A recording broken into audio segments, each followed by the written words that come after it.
Bonjour, c'est Daria.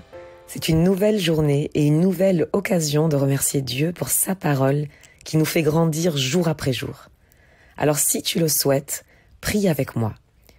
Père, merci pour ta parole aujourd'hui. J'ouvre mon cœur maintenant à recevoir ce que tu as préparé pour moi. Amen. Lisons Matthieu 5, versets 17 à 19.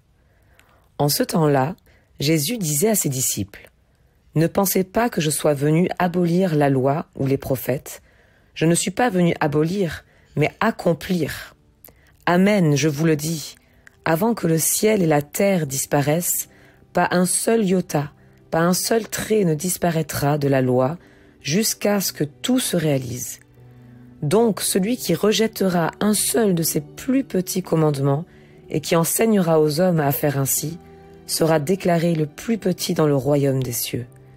Mais celui qui les observera et les enseignera, celui-là sera déclaré grand dans le royaume des cieux. » On peut lire dans la première phase de ces versets que Jésus est venu non pour abolir, mais pour accomplir la loi. Dans ce texte, en Matthieu 5, verset 17, ces deux mots sont mis en opposition. En effet, Christ n'est pas venu pour s'opposer à la loi et son objectif sur terre n'était pas non plus d'empêcher son accomplissement.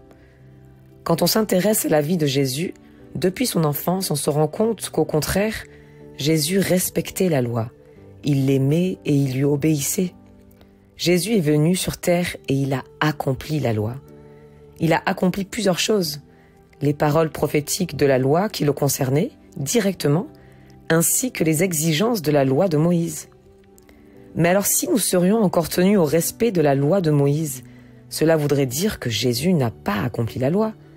Donc si nous pensons devoir encore vivre sous la loi et ses prescriptions, nous annulons ce que Jésus a fait pour nous.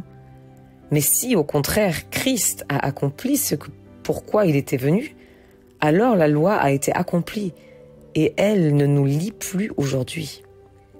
Nous ne sommes plus sous la loi mais sous la grâce. Par la grâce de Jésus, nous sommes sauvés, libérés et sanctifiés. Mais attention, la grâce n'est pas un prétexte pour vivre selon la chair et nos propres envies. Nous pouvons lire un peu plus loin dans Matthieu 5, versets 21 et 22. « Vous avez entendu qu'il a été dit aux anciens, « Tu ne tueras point. Celui qui tuera mérite d'être puni par les juges.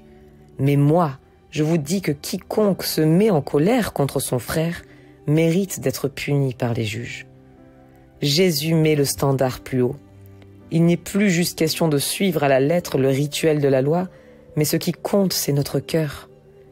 Et finalement, ça rejoint ce que le prophète Jérémie disait : « Je mettrai ma loi au-dedans d'eux, je l'écrirai dans leur cœur » en Jérémie 31, verset 33. Qu'est-ce que ça veut dire pour moi aujourd'hui ? La bonne nouvelle, c'est que Jésus a tout accompli, et nous sommes libres de tous ces rituels de la loi, mais bien plus que ça, notre devoir aujourd'hui est de veiller sur notre cœur et de marcher selon l'Esprit. Comment faire ? Regarde à la vie de Jésus. Il est notre plus grand exemple. Retenons pour cette nouvelle journée que Jésus est venu accomplir la loi et que nous sommes sous la grâce pour pouvoir vivre selon le cœur de Dieu. Je t'encourage à prendre un temps pour sonder ton cœur et tes motivations. Sont-elles juste pour obéir à la loi ou sont-elles pour accomplir la volonté du Père ? Bonne journée.